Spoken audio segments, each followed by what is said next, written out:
Le sens donné à un texte n'est pas intemporel.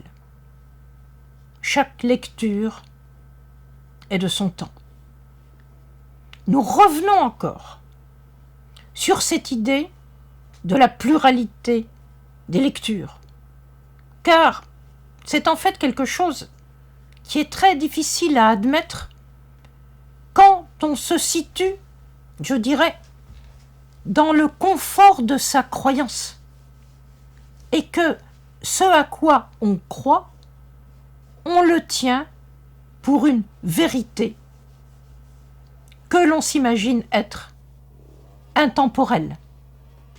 Ce qu'on croit aujourd'hui, on l'a construit à partir de ce qu'on est, à partir de ses conditions de vie, à partir de ses émotions, à partir de son affectivité. Mais cela, c'est notre croyance aujourd'hui. Ça n'est pas une vérité transférable dans toutes les époques.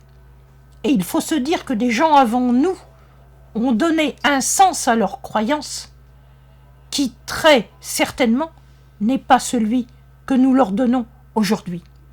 Alors, méfions-nous terriblement du sens intemporel que nous croyons donner à des passages des textes sacrés que nous lisons. Essayons au contraire de rapporter le sens des textes aux modes de lecture qui ont pu en être produits par des gens qui ont vécu avant nous, par des gens qui ont vécu différemment de nous.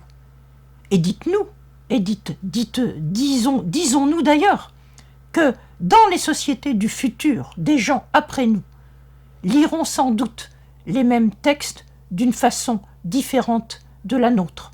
Méfions-nous de l'intemporalité qui ne peut produire que de l'illusion et des fantasmes. À bientôt.